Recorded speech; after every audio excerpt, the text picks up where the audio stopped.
Hi, this is Allena Leonard. Here is my presentation for number two, Society, Ecology, and Governance. Although it's unquestioned that computer technology has brought many benefits, there is also ample cause for concern. The relationships between individuals in the technosphere that can affect their lives, often for the worse, and especially in minority and low-income communities, is a real concern. Evidence of misuse and overuse of algorithms is significant.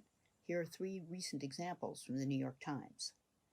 A billion-dollar tenant screening industry frequently is sloppy and prone to error, trawling sites and conflating multiple individuals of different ages, locations, and other similar characteristics, leading to hundreds of lawsuits. Often the agencies don't provide details, but just a color code and thumbs up or thumbs down verdict. Affected individuals may not even know that they have been erroneously blackballed. 40% of UK secondary students who, due to COVID, missed their usual A-level exams had their scores reduced by the algorithm meant to offset grade inflation by teachers. It used average past results from the schools the students attended, as well as previous individual measurements, resulting in students using their university places. The government has since backed down after criticisms that it was biased towards private schools in wealthy neighborhoods and did not account for the individual accomplishments in the recent past, but other students had already been promised those places. A black man in Detroit was arrested last January because a facial recognition program matched his face with the face of someone caught on camera in a jewelry store robbery. He was held for 30 hours, had to post bail and appear in court, even though the police acknowledged the computer got the wrong man as soon as they compared him to the image on the video. But not until the New York Times article 6 months later did the prosecutor's office agree to expunge his record. Surveillance capitalism reaches into almost every personal interaction we have and sells that data to companies producing consumer goods and to political entities that may engage in messaging full of lies and distortions. Privacy protections have not kept up with the technology. It is ironic that a small professional academic association has to get explicit permission in order to keep people on their mailing list, while large corporations can find out and monetize so much of our personal information. And there is little protection against identity theft and other criminal activity. Stafford Beer's viable system model can apply to any living system, from the individual to the global population. Its most ambitious application was his work in Chile that mapped out 11 levels of recursion from the individual on the shop floor to the national economy. It should be noted, however, that the Chilean BSM dealt with only one dimension, the economic. It did not map the other recursive structures in which each one of us is embedded. Each person exists in a present environment and is capable, to one degree or another, of anticipating their future environment.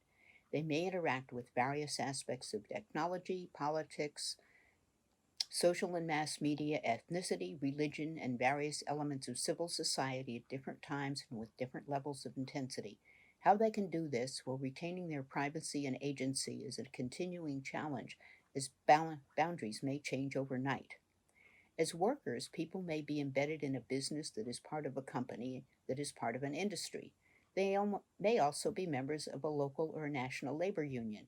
As customers, they relate on the other side of that equation, with suppliers of goods and services which may be global or local.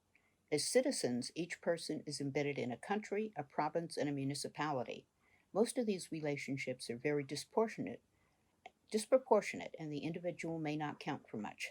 Looking at the viable system model, civil society provides anchors for identity and context-specific norms at the System 5 level, collective resources to think about and plan for the future at the System 4 level, a template for the allocation of time and money at the System 3 level, an investigative and accountability function at 3-star, and a System 2 coordinates the interactions among activities and reinforces practices and protocol, and System 1 is where the variety of individuals and groups interact with their present environment to produce the mostly non-monetary goods and services that many people find both to limit the world's variety to manageable levels and to give meaning to their lives.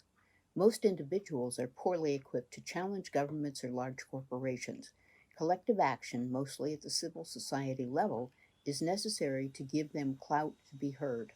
How much of a voice they have depends on the complexity of the relevant environment and on the scale that they are dealing with respect to the size from a parent teachers association to an national or international effort for climate change. The pandemic has revealed a number of consequences of global interconnectivity. On the one hand, international travel quickly spread the virus all over the globe, leading to sickness and death and a massive economic contraction as high in contact businesses suffered heavy cutbacks. On the other hand, less travel and commercial activity has cut pollution and had a beneficial effect on the national environment. It has also led to some rethinking that could result in a reset that is less centralized and more accountable. Some of these could strengthen civil society's influence by decentralizing activities to the level of the city, as advocated by Jane Jacobs, or the community in its commons, as advocated by Eleanor Ostrom. A problem exists when the political polarization and high stress is amplified by social media. In the US, this has led to false rumors of marauding mobs and true instances of caravans of ad hoc armed militia cruising downtowns in their pickup trucks. Having such conflicts playing out online and on the streets in real time makes it difficult to address needed community conversations about police reform and social injustice at the levels where they need to happen. Thinking in terms of the VSM, we might look for ways to strengthen collective identity and reinforce norms that apply to everyone.